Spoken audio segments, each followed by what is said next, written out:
Hello सगळ्यांना। तर आज रविवार आहे। रविवार सगळ्यांचाच निवांत असतो, तसं कुठे बाहेर जायचं असेल तर घाई असतं। तर माझी म्हणजे रोजची सकाळ कोमट पाणी पिऊन होते।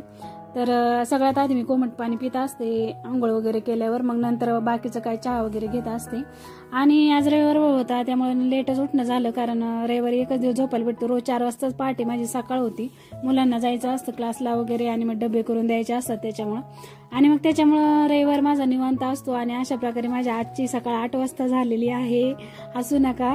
आणि मुलांची कालच फरमाईश होती की मम्मा उद्या नाश्त्यासाठी पराठे बनव, आलू पराठे।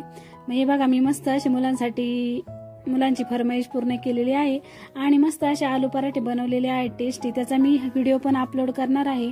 कुणाला आलू पराठेची रेसिपी पाहिजे असेल तर माझ्या चॅनलवर जाऊन नक्की पहा। आणि मी जशी रेसिपी म्हणजे ट्राय केली तशी करून बघा, खूप छान लागतात आलू पराठे अशा पद्धतीने बनवल्यावर। आणि रविवार म्हटलं की बाकीचे पण खूप कामं असतात, भाजी आणणं वगैरे। आणि मला हॉस्पिटलमध्ये पण जायचं होतं, माझं वॅक्सिन होतं डॉग बाईटचं, त्याच्यामुळे मग उशीर झाला होता। आणि खरं तर रोजच्या टायमिंगलाच उठायला पाहिजे, पण मी उशीर उठल्यामुळे सगळा दिवस कामात जाणार आहे आज। आणि हे बघा मस्त असे आलू पराठे तयार झाले, त्याच्यासोबत मी मस्त नारळाची चटणी पण केली। तेवढ्यात माझी मैत्री मला छान गणपती घेऊन आली विणून सरप्राईज, आणि तो मला फारच आवडलाय, त्याचा कलर पण खूप सुंदर। आता आम्ही चाललोय हॉस्पिटलमध्ये वॅक्सिन घ्यायला। बघा आम्ही हॉस्पिटलमध्ये गेलोय, मला तर खूप भीती वाटते इंजेक्शनची, पण काय आता घ्यायला तर लागणारच। तिथून आम्ही थोडीशी भाजी खरेदी करण्यासाठी बाजारात गेलो। चला तर मग व्हिडिओ इथे सेंड करते, बाय।